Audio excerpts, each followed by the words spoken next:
That's making headlines on the political front. Jubilee leaders allied to former President Uhuru Kenyatta are protesting over a move by Bomas of Kenya management to deny the party venue for its upcoming National Delegates Conference. The NDC, slated for Monday next week, hangs in the balance after the Bomas of Kenya said there is no space for Jubilee Party to hold its planned NDC due to ongoing renovations and other engagements. Now, the party wing, led by the embattled Secretary General Jeremiah Kioni, has now forced back to the drawing board to seek an alternative venue. And as KTN's political affairs reporter Emmanuel To now tells us, the rival faction led by Yala legislator Kanini Kega is now set to hold another National Executive Committee meeting tomorrow to take further action against Jubilee Party leader, retired President Uhuru Kenyatta.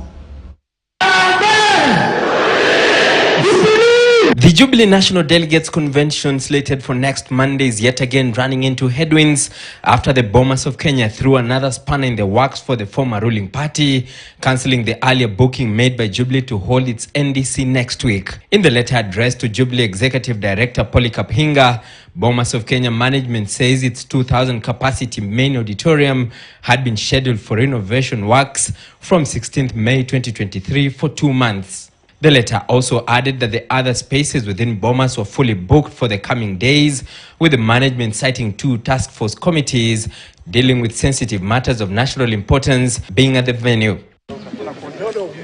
The Bipartisan Talks Committee has been holding its talks at the Bomas for the past 2 weeks, with more meetings set to take place next week. The former Chief Justice David Maraga's task force on police reforms has also been meeting at the venue. The party Secretary General Jeremiah Kioni has said they were narrowing down on 3 venues that will be communicated to members in due course. The Jubilee Party Executive Director Polycarp Hinga has maintained the meeting will still go on as scheduled despite the hiccup, calling on members to be wary of nefarious persons who are extorting members to take them to the NDC. With the matters going south for the Kioni-led side, the Iala legislator Kanini Kega's side seems to be smiling at the troubles in the other wing. There will be no NDC on Monday, and if they purport to have that kind of a meeting, then basically it will be treated like any other political rally, because we have a constitution which we have followed. We have followed our constitution to the letter.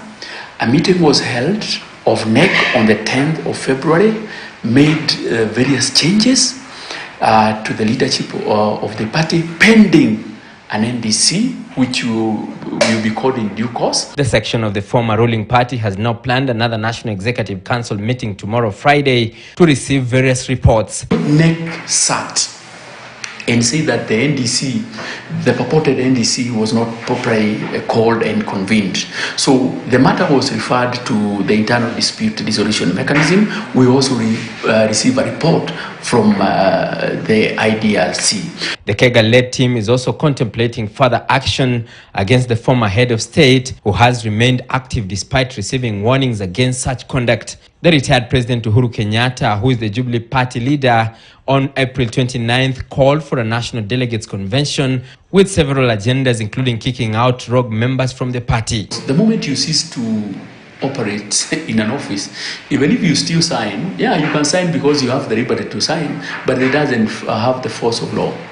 What he is doing, I think he is also somehow embarrassing himself, because it's like, you know, it's like when you are a former president and you still sign as a president. Kenya is a democratic country. Akigonga mulango, tufungue ama tusifungue? Tuwafungulie. Jubilee had 28 members of parliament, 26 are with us. NEC ya watu karibu 29, 24 are with us. Emmanuel To, KT News, Nairobi. All right, now let's circle back to a top story tonight.